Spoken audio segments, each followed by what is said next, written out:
In world systems theory, the periphery countries are those that are less developed than the semi-periphery and core countries. These countries usually receive a disproportionately small share of global wealth. They have weak state institutions and are dependent on, according to some, exploited by more developed countries. These countries are usually behind because of obstacles such as lack of technology, unstable government, and poor education and health systems. In some instances, the exploitation of periphery countries' agriculture, cheap labor, and natural resources aid core countries in remaining dominant. This is best described by dependency theory, which is one theory on how globalization can affect the world and the countries in it. It is, however, possible for periphery countries to rise out of the status and move into a semi-periphery or core status.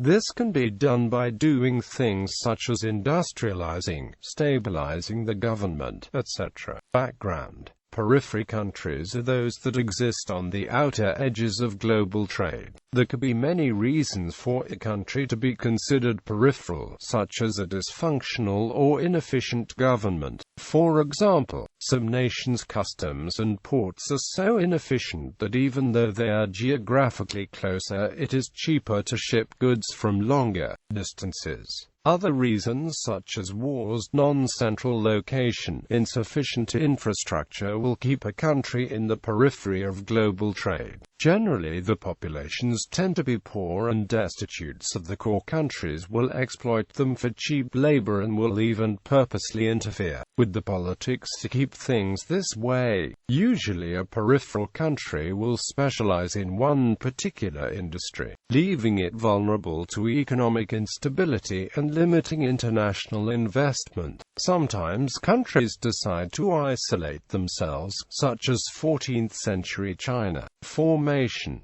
there are a variety of reasons that periphery countries remain the way they are. One important factor that keeps countries in the periphery is the lack of development of technology. Another way periphery countries come to be is either the lack of a central government of a periphery country is under the control of another country. Periphery countries are known for exporting raw goods to core countries. What tends to happen is the maximum gain a periphery nation could earn is less than needed to maintain an equilibrium between costs and revenues. One thing periphery nations could do is to stop the increase of exports. At the beginning of the 19th century, Asia and Africa were considered periphery, and the lack of development enabled the United States and Germany to remain successful core nations. Although periphery nations are exploited by core countries, there is a purpose to the unequal exchanges of goods. For instance, the core countries have an incentive to gain a profit, and this enables the world market to further grow. At times, there is a change in the balance of trade between the periphery and core countries. This occurs when the prices of exports from periphery countries decrease at a faster rate than the exports from core nations.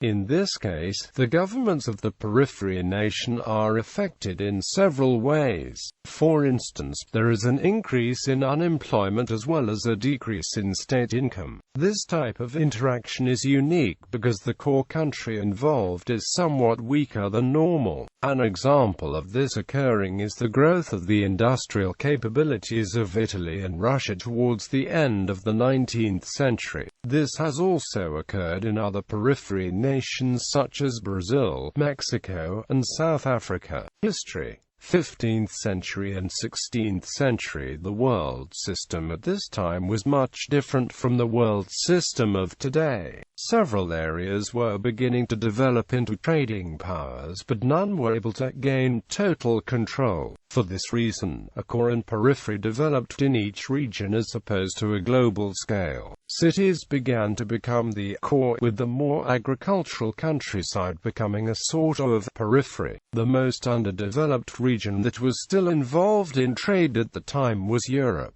It had the weakest core and periphery areas. Two examples of periphery countries in the late 15th century and early 16th century are Poland and Latin America. At this time, Poland was mainly exporting wheat to other areas of Europe, and Poland wanted cheap labor. As a result, landlords enslaved rural workers on their estate lands. Also, Latin America experienced an enslavement of the natives and imports of slaves from Africa. Forced mining labor was placed on the slaves, which enabled Latin America to export cheap goods to Europe. Both Poland and Latin America were similar during this time period because the aristocrats of these areas became more wealthy due to their interactions with the world economy.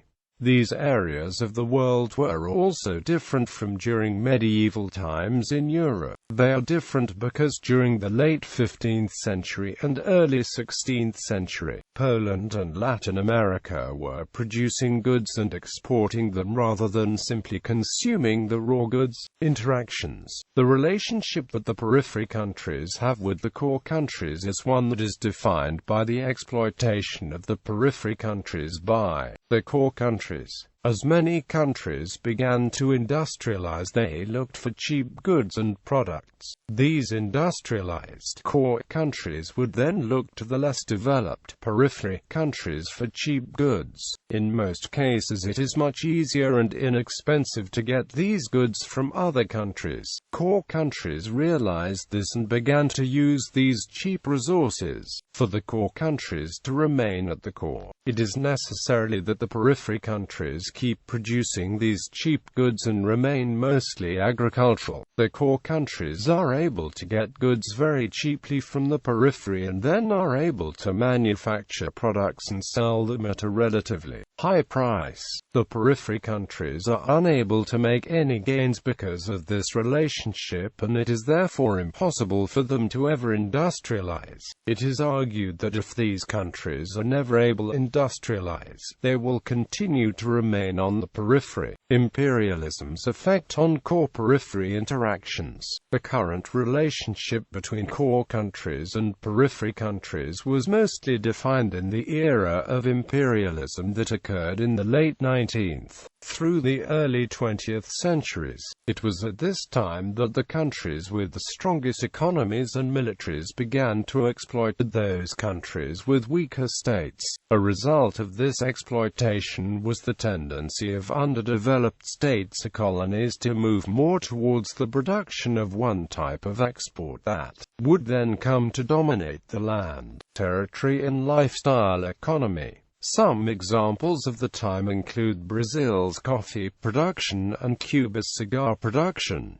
Economic possibilities. Periphery countries are continuously exploited by core countries due to the exportation of surpluses of raw goods to the more technologically industrialized core countries for manufacturing and distribution. Recently, some of the manufacturing has been moved to periphery countries, but it is still controlled and owned by the core countries. There are, however, ways in which periphery countries can rise from the poor status and become semi-periphery countries or even core countries. It is crucial for the core countries to keep exploiting the natural resources of the periphery countries and to keep the government semi-stable, or else it could cause economic unrest for the core countries as a whole.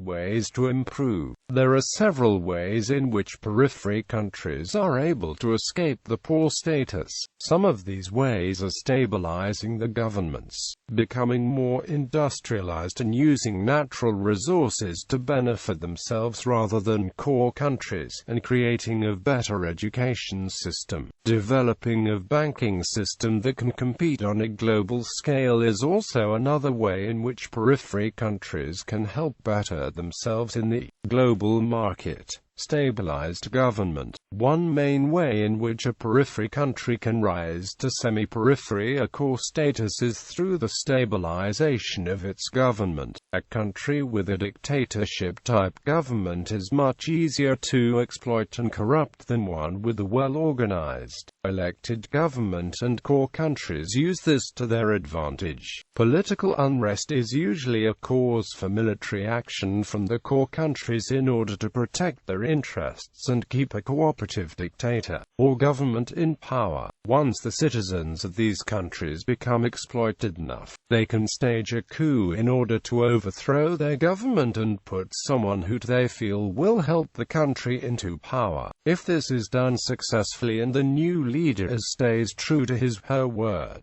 the country can take the next necessary step in rising from periphery status, and that is to start to industrialize. Some neo-Marxists believe that it would actually be best for periphery countries to cut all economic and political ties with the core countries. This would, in their opinion, allow the periphery countries to develop and industrialize at their own pace instead of being exploited and driven by core countries' demands. Doing this would allow these countries to spend the money on industrializing and bettering themselves, rather than importing goods from core countries. It also would allow these countries to become more independent from the core countries, causing them to move to semi-peripheral status. Industrializing. Most periphery countries rely almost entirely on agriculture and other natural resources such as oil, coal, and diamonds in order to gain some sort of profit, but this also keeps them from growing economically. In order for them to grow, they must industrialize in order to produce finished goods for exportation around the world. Instead of allowing the core countries to profit from the natural resources, industrializing and adapting newer technology is one of the major ways in which periphery countries can begin to raise the standard of living and help increase the wealth of the citizens. Becoming industrialized also will help to force trade to come to the cities if they can produce goods at competitive prices, allowing them to reach out to the global market and take hold. Once a periphery country can industrialize and use its own resources to its own benefit, it will begin to enter semi-periphery status. In order for a periphery country to industrialize, it must first undergo proto-industrialization. In this stage, a market-based economy begins to form, normally in rural areas, using agricultural products. Proto-industrialization also helps to organize the rural market in these countries and allows for them to become more capitalistic. Finally, once these countries develop this style of economy, they can begin to build factories and machines. Education. One of the final steps for a periphery country to rise to semi-periphery or core status is to educate its citizens. Raising the literacy rate allows ideas to spread more quickly through a country and also allows people to better communicate with themselves and the rest of the world. Also, once universities are developed, a country can begin to research new technology. Researching new technology can help a country to better compete in a global market by becoming more efficient at selling new technology and industrial techniques. If education and industry is allowed to become developed enough, it is entirely possible for a periphery country to rise to core country status and become a leader in the global market. Another way in which periphery countries better their education system is by spending money to send university-level students and staff abroad to places such as the US and Europe to receive better education. Once the people in these countries have become educated enough and they realize the place in the world economy, they can also demand help from the core countries. Although unlikely, due to the fact that the core countries rely on the exploitation of the periphery, there have been pushes for core countries to help better the periphery countries. Some of the ideas suggested are to help aid the periphery countries in developing by exploiting them less, help the periphery countries lose some of their debt and raise the prices on goods coming from these countries to allow them to be more profitable. These policies are obviously not beneficial to the core countries and is mostly why they have never been adapted successfully, but this is another way in which the periphery could rise to a higher status. Examples: Russia. During the early 20th century, the economy of the Russian Empire was a primarily agrarian country with isolated pockets of heavy industries. The empire fell in 1917. The core of its industrial workers shrank from 3.6 million in 1917 to 1.5 million in 1920. After the end of the Russian Civil War, the Soviet Union was industrialized under the rule of Joseph Stalin. Industrialization peaked in 1929 to 1932 in a rapid campaign described as a revolution from above. Former personal private farms were collectivized in the early 1930s and gradually supplied with tractors and other machinery. Mechanization of farm labor, among other factors, contributed to freeing up workers for the newly built factories. In 1928 to 1932 alone, at least 10 million peasants migrated to the cities, causing an unprecedented demographic upheaval. Industrialization allowed the country to trade in the global trade market. By the 1950s and 60s, only about 30 years after it began to industrialize, the Soviet Union was considered by most scholars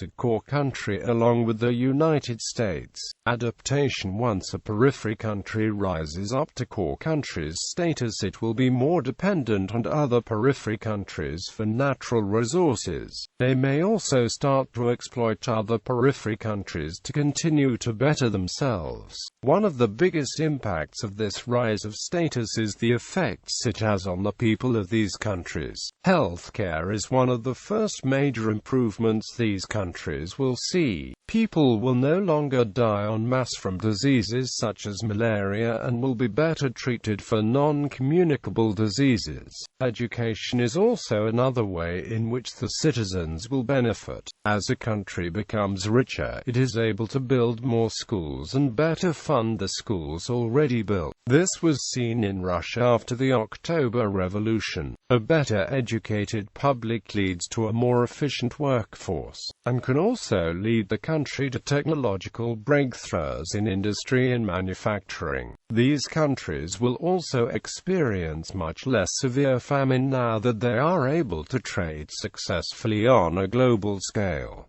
Current periphery. List of current periphery countries. Periphery countries as listed in the Appendix O of Trade Globalization since 1795. Waves of integration in the world system, that appeared in the American Sociological Review. And this is the periphery listing according to Babones, who notes that this list is composed of countries that have been consistently classified into a single one of the three zones of the world economy over the entire 28-year study period.